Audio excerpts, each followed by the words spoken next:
Vatican who's joining us. Hi guys, how are you? Hi, Brianna. Hi, Brandon. Good to have y'all with us. How are y'all doing? Y'all were good friends of Eric's. Tell us, actually, let's back up for a second. How'd y'all meet? You and Eric? Well, you start. I met Eric way back when he first got here doing broadcasting by doing theater productions and coming into WWL to publicize them and such. And it grew and grew until he came to town and we started doing the carnival broadcasts. I first met Eric on my very first morning show appearance in March of 1993. I was coming on to promote a show, and we had an excellent rapport from the very first day, and it just continued on for the next 30 years. It's beautiful. And talk about a genuine relationship. Y'all would come in, if you can't tell, because you know they don't have their makeup on this morning. You know, it's Professor Carl Naval and Grand Marshal Mardi Gras with us here. Y'all would just go at it, and it was fantastic. And he would act like he's not paying attention, he was doing something, playing words with friends or whatever, and then he'd just say something that would cut you real quick, and then you'd get him right back. Oh yes, take no prisoners. One of my favorite memories of many with him was a live morning broadcast in the studio, which we stopped doing from that point on. For some reason, Eric got fascinated by a Nerf football. And on live television broadcasts, he'd be broadcasting, and it's like, Edward, take it. And the camera would follow. I'd hit the Nerf ball, say something, and okay. We were tossing a live Nerf football on TV, and that was what you got when you watched Eric on the morning show. Was just spontaneous enjoyment of life. He was such a big kid, that's why, you know. And supported you all in the theater world significantly. Talk about that relationship. Yes. He was always very supportive of Edward's career and then mine when I finally came along. And he actually performed in one of our productions of It's a Wonderful Life. He was our narrator and was happy to do it, and the audience was thrilled as always to see him. He was just, he had deep connections to the New Orleans theater community. Even though he wasn't an actor, he knew a lot of us.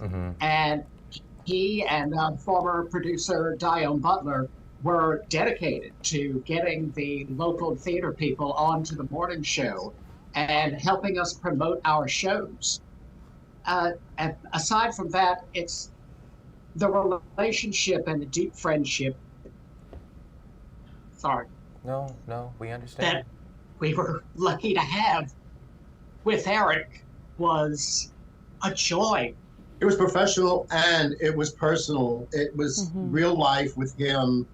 And there really is, it's difficult to put into words exactly what we lost and what the city of New Orleans lost today. And we still have to all come out of it with joy for him.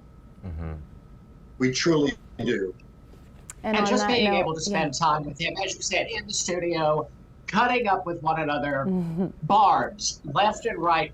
We said some of the most horrible things to each other. Oh my goodness, yes. Yeah, you both would laugh at it. You know, and while today is heavy for all of us, like you mentioned, we all lost something so important to all of us. I would love if the last thing you guys end with us here is just give us a funny memory or something that, you know, when you think back, you think Eric and it makes you smile. I think that's important for all of us because that's what he'd want, right? But remember, it's a family show. I'll go first. Right. I'll go first. At our 12th night wedding, Eric and Bethany were there, and the catering was set up beautifully. People were supposed to go to it when it was over and ready to be received. And Eric discovered a gigantic tin of ramaki. Now, Eric loved ramaki as much as I did. Eric started the ball rolling, and by the time we got into where the food was, the ramaki was cleaned out. And he was proud of that fact. Oh, yeah, I bet. My favorite memory of Eric, the one I love to tell people, is back in the 1990s, when Sally Ann was brand new. Eric didn't like doing the sports reports. He just didn't enjoy it. And I had come on with a local actress named Lara Grice to promote a production of The Importance of Being Ernest at Le Petit Theater. And Eric, without telling the booth, asked us to do the sports report in character. In full costume. In full costume, in full character. Period costume. And the only thing I can remember saying was, and now this from the world of sport. And I can hear him giggling off camera, so pleased with himself that he's done this. And it was the very last time that anybody else was ever allowed to do the sports report for Eric Paulsen. But Eric knew he could get away with that. We were talking about that. You can get away with a lot. Yeah. Yeah. Well, we thank y'all so much for spending time with Yeah. us. Edward Cox, Vatican Lokey, Thanks for Grand having us. Marshal Mardi Gras, Professor Carl Naval. Looking forward to seeing y'all back in the studio soon. Can't wait. Thanks.